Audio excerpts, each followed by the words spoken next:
दो भाई आपस में झगड़ा करते थे, एक दूसरे को मारते थे जब छोटे छोटे थे। उसकी खिलौना वो ले लेता था, उसका खिलौना वो ले लेता था, उसका खाना पे झगड़ा हो जाया करता था, जूते चप्पल पे झगड़ा हो जाया करता था। दोनों आपस में लड़ते थे। आज भी देखना छोटे छोटे बच्चे लड़ लेते हैं, झगड़ लेते हैं, तनातनी कॉलर पकड़ लेते हैं, मारपीट हो जाती है। लेकिन थोड़ी देर बाद देखो तो नजारा बदल जाता है। जो बच्चे अभी थोड़ी देर पहले लड़ रहे थे, थोड़ी देर बाद ये हालात होते हैं कि एक आइसक्रीम दोनों के पास होती है, ये इधर से चाटता है और वो उधर से। दोस्ती हो जाया करती थी। बचपन में भी लड़ते थे, बचपन में भी झगड़ा होते थे, बचपन में भी हमारे जीवन में विवाद हुआ करते थे।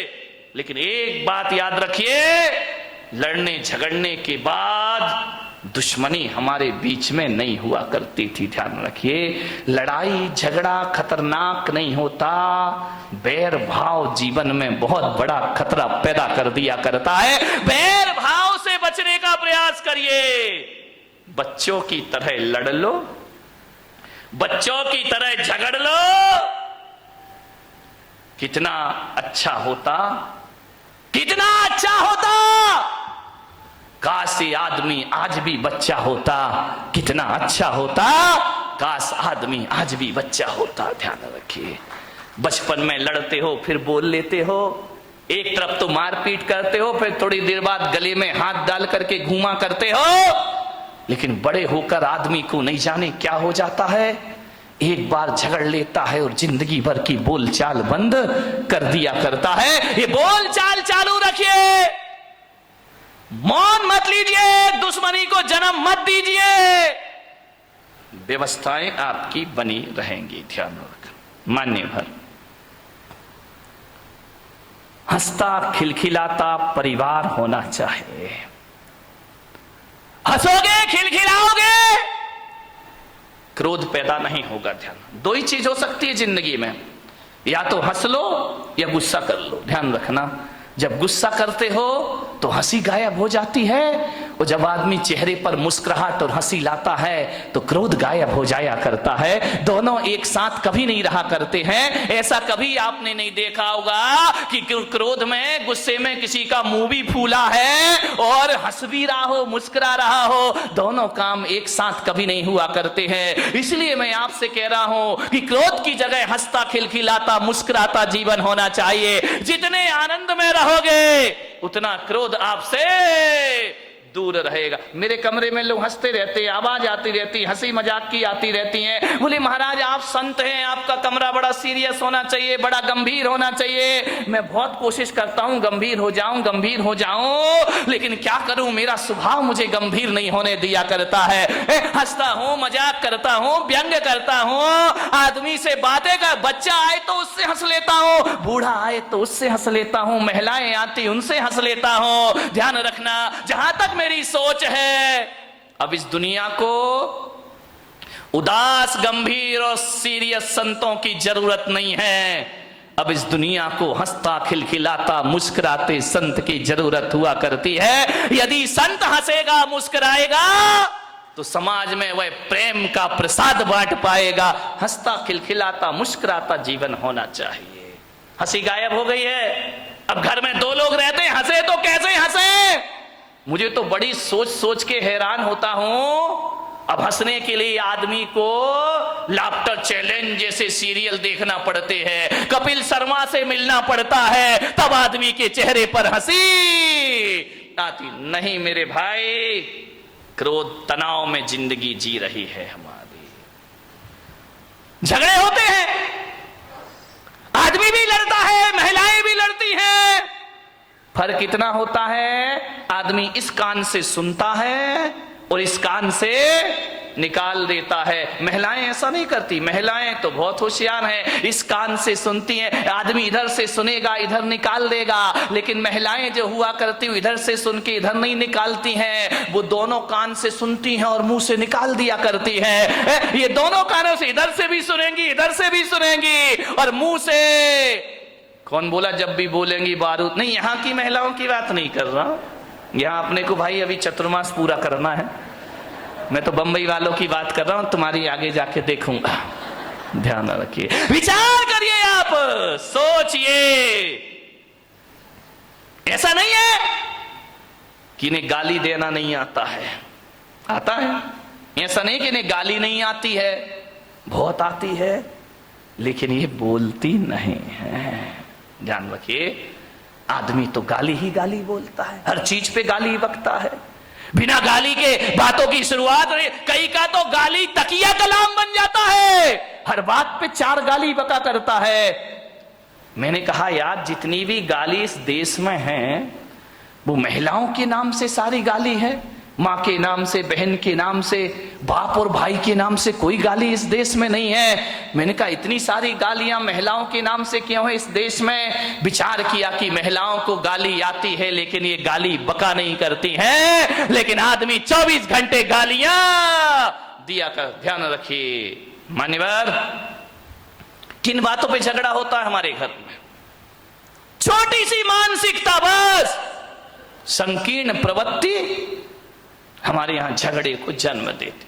हकीकत बताऊं, जीवन में 90% झगड़े फिजूल के हैं। देखना, कोई सिर पैर नहीं उन बातों का, कोई दम नहीं, कोई सेंस नहीं उन बातों में। जिन बातों में आदमी झगड़ पड़ता है, लड़ लेता है, मारपीट शुरू हो जाती है, दुश्मनी का संद ठिकरों के लिए आदमी लड़ता है। मान्यवर, आप यदि क्रोध करने के बाद यदि शांत हो जाएं और एकांत में बैठकर सोचें, यार मैंने जो झगड़ा किया है ये लड़ने जैसी बात थी या नहीं थी, तो 90% बातें ऐसी हैं जिनका कोई वजूद नहीं हुआ करता है, उसमें आदमी झगड़ा कर लिया करता है। थोड़ी सी गलतफहमी आ गई, आदमी झगड़ा कर लेता है, थोड़ी सी शंका आ गई, आदमी झगड़ा कर लिया करता है।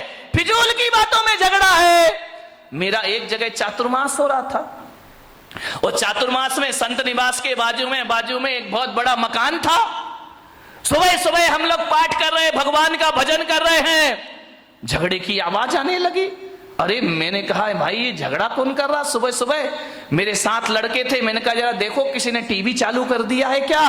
बोले महाराज झांक करके देखा तो बोले टीवी नहीं है, तो लाइव चल रहा है। मैंने कहा मतलब क्या है? बोले डायरेक्ट झगड़ा हो रहा है। मैं गया, मैंने खिड़की से झांका, 2 पति पत्नी आपस में लड़ रहे, इतना लड़ रहे हैं कि लड़ते लड़ते कमरे से बाहर निकल आए, आंगन में आ गए। एक के हाथ में बेलन है, एक के हाथ में कौन बोला चिमटा है। चले ऐसे तुम लोग तैयार रहते हो बोलने के लिए। दोनों लड़ते झगड़ते बाहर आ गए, झगड़ा हो रहा। मैंने कहा इधर आओ। अरे बोले महाराज, मुझे देखा, झगड़े में थोड़ा सा ब्रेक लग गया। अरे बोले महाराज देख रहे हैं। मैंने कहा इधर आओ, ये सुबह सुबह भगवान के भजन करने का टाइम है, प्रभु के स्मरण करने का टाइम है, वो तुम सुबह सुबह पति पत्नी आपस में झगड़ा कर रहे, कोई तरीका है जिंदगी जीने का? अरे बोले महाराज हो गया, झगड़ा हो गया। मैंने कहा किस बात का झगड़ा है मुझे बताओ, मैं फैसला करूं। बोले महाराज फैसले वाले का कोई बात ही नहीं है, तुम इनका लड़काए को रहे हो। बोले महाराज जब पूछ रहे हो तो हम बताते हैं, झगड़ा हमारा 12 बजे रात से चल रहा है। अरे मैंने कहा कमाल कर दिया, पति पत्नी दोनों हैं, 12 बजे रात से झगड़ा चल रहा। मैंने कहा किस बात का झगड़ा चल रहा है? बोले कुछ नहीं महाराज, आज नींद नहीं आ रही थी हम दोनों को। तो बोले क्या करे? बोले टीवी भी नहीं चल रही, लाइट भी नहीं थी। तो मैंने कहा क्या किया तुमने? बोले बस लेटा लेटा मेरे मुंह से इतना निकल गया कि मैं अपने बेटे को डॉक्टर बनाऊंगा। पत्नी ने सुना, खबरदार तुम्हारा बेटा डॉक्टर नहीं बनेगा, तुम्हारा बेटा इंजीनियर बनेगा। तो मैंने कहा यार तू इतना क्यों बोलती, जब मैंने कह दिया मेरा बेटा डॉक्टर बनेगा। पत्नी ने कहा कोई तुम्हारा अकेला हक नहीं है, मेरा भी हक है, मेरा बेटा इंजीनियर। अब फिजूल की बात है, इस पे झगड़ा बढ़ गया। बोले देखता हूं कैसे डॉक्टर बनाएगा। बोले मैं भी देखती हूं कैसे इंजीनियर बनाएगा। झगड़ा बढ़ते जा रहा। बोले बढ़ते बढ़ते हाथापाई पर आ गए हम लोग कि डॉक्टर ही बनेगा, इंजीनियर ही बनेगा। इतना झगड़ा, बोले सवेरे के 4 बज गए लड़ते लड़ते। बोले देख तू ज्यादा बातें मत किया कर मेरे से, जब मैंने बोल दिया कि मेरा बेटा डॉक्टर बनेगा तो बनेगा। पत्नी ने कहा मैंने बोल दिया मेरा बेटा इंजीनियर बनेगा तो बनेगा। रात भर झगड़े। मैंने कहा एक बात बताओ, तुम दोनों आपस में लड़ रहे हो, झगड़ रहे हो, एक बार बच्चे की मर्जी भी पूछ लो कि तुझे क्या बनना है। बच्चे से पूछना ही नहीं है, दोनों लड़े जा रहे हैं। ये बिना सिर पैर के झगड़े। मैंने कहा बच्चे को बुलाओ बच्चे को, उससे पूछो कि तुझे क्या बनना है। पति ने पत्नी को देखा, पत्नी ने पति को देखा। अरे मैंने कहा बच्चे को बुला के लाओ ना। बोले बच्चा तो अभी पैदा ही नहीं हुआ है। तेरे की आदमी, बच्चा यदि पैदा हुआ तो डॉक्टर बनाएंगे। फिजूल की बातों का झगड़ा है। ये कोई झगड़ने की बात है? सास बहू में झगड़ा हो गया। बहू ने कहा मलाई मेरे पीहर में जाएगी, सास ने कहा चल मलाई यहीं खाई जाएगी। इतनी लड़ाई, इतनी मलाई पे झगड़ा हो गया। बोले ये तो पीहर में जाएगी, पास में ही पीहर लोणन नीरा की होगी और कहां की हो सकती है? तो बोले ये मलाई मेरे पीहर में जाएगी। सास ने कहा नहीं, मलाई तो बारामती में ही खाई जाएगी, चाहे कुछ भी हो जाए। बोले देखती हूं तू कौन होती है रोकने वाली। अरे तेरे जैसी लाखों बहुएं देखी, चल मलाई यहीं रहेगी। इतना झगड़ा, इतना झगड़ा। ससुर जी दुकान से आए, उन्होंने कहा ये महाभारत क्यों मचा रखी है, झगड़ा क्यों है? बोले बहू को समझा लो, वो कह रही है कि मलाई पीहर में जाएगी और मैं कह रही हूँ कि मलाई यहीं खाई जाएगी। ससुर ने कहा तुम मलाई पे लड़ रही, लाओ मलाई लेकर आओ, मैं ही खा लेता हूं, टेंशन खत्म हो जाएगा। मलाई लेकर आओ। सास ने बहू को देखा, बहू ने सास को देखा। बोले मलाई लेके आ। बोले तू लेके आ। दोनों ने देखा लाए कौन। अभी तो दोनों में ये चर्चा चल रही थी कि भैंस लेके आना है। अभी भैंस आई, बचा ये भैंस घर में आई नहीं, मलाई का झगड़ा शुरू हो गए। ये फिजूल के झगड़े हमारे घरों में, बिना सिर पैर की ये बातें हमारे घरों को नरक। इतनी सी महिलाओं का तो पूछो ही मत क्या है। यहाँ की नहीं, बम्बई वाली महिलाएं जो है, इतना गड़बड़ मामला है, इतना गड़बड़ मामला। अब छोटी छोटी फिजूल की बातों में झगड़ा हो जाता है। अब गर्मी के दिन थे, जेठ जी घर में आए और घर में आकर के उनने ऐसा कोई बेचारे का इंटेंशन नहीं था, कोई सोच नहीं था, ऐसा उसने विचार नहीं किया। उसके बच्चे भी आए, भाई के बच्चे भी आ गए। बोले बच्चों पास आओ, जल्दी आओ, जल्दी आओ, मैं बाजार से मीठे मीठे आम लेकर के आया हूं तुम्हारे लिए, ये आम खाइए। जेठ जी ने क्या किया, थैले में हाथ डाला, एक आम अपने बच्चे को दे दिया और एक आम अपने छोटे भाई के बच्चे को दे दिया। वहां खड़ी खड़ी देवरानी देख रही है, बहू रानी देख रही है, अच्छा अच्छा अपने बच्चे को भी आम, मेरे बच्चे को भी आम। लेकिन ये जेठ जी तो बहुत पक्षपात है, ये जेठ सही नहीं है।